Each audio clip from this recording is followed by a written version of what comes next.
यह एक अंधेरी और तूफानी रात थी, ऐसी रात जो आपकी रीढ़ की हड्डी में सिहरन पैदा कर दे और आपको घर के अंदर रहने के लिए मजबूर कर दे। लेकिन जंगल में कैंप फायर के आसपास इकट्ठे हुए दोस्तों के समूह के लिए यह डरावनी कहानियां साझा करने के लिए एकदम सही जगह थी। दोस्तों में से एक रवि ने एक कहानी सुनाना शुरू किया जो उसने अपने चाचा से सुनी थी। एक ऐसी कहानी जो उसे तब से सता रही थी जब से उसने इसे पहली बार सुना था।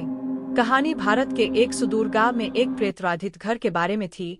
एक ऐसा घर जिसके बारे में कहा जाता था कि उस पर एक शक्तिशाली चुड़ैल का श्राप है। किंवदंती के अनुसार चुड़ैल एक शक्तिशाली जादूगरनी थी जिसे उसके प्रेमी ने धोखा दिया था और उसे जंगल में मरने के लिए छोड़ दिया था। अपने गुस्से और निराशा में उसने उस घर पर एक श्राप लगा दिया था जहां वह रहती थी, और उसने कसम खाई थी कि जो कोई भी इसकी दीवारों में घुसने की हिम्मत करेगा उसे वह सताएगा। घर सालों से खाली पड़ा था, इसकी खिड़कियां बंद थीं और इसके दरवाजे कसकर बंद थे, लेकिन इससे उत्सुक ग्रामीणों को अंदर घुसने से नहीं रोका जा सका ताकि यह पता लगाया जा सके कि अफवाहें सच थीं या नहीं। उनमें से कई कभी वापस नहीं लौटे, उनके शव कई दिनों बाद जंगल में मिले, उनके चेहरे डर से जमे हुए थे। रवि के चाचा उन कुछ लोगों में से एक थे जो भूथा घर में जाने के बाद बच गए थे।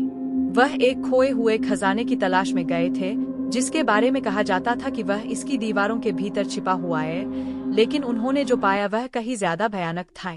जब रवि ने कहानी सुनाई तो हवा तेज हो गई और आग की चिंगारी उठी जिससे उसके दोस्तों के चेहरों पर डरावनी छाया पड़ गई। जब उसने अजीबोगरीब आवाजें सुनी, ठंडी हवाएं जो कहीं से आती हुई लग रही थीं और अदृश्य आंखों से देखे जाने का एहसास, तो वे ध्यान से सुनते रहे।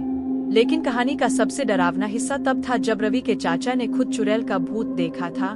लंबे लहराते बालों वाली एक भूतिया आकृति और दूसरी दुनिया की रोशनी से चमकती हुई आंखें।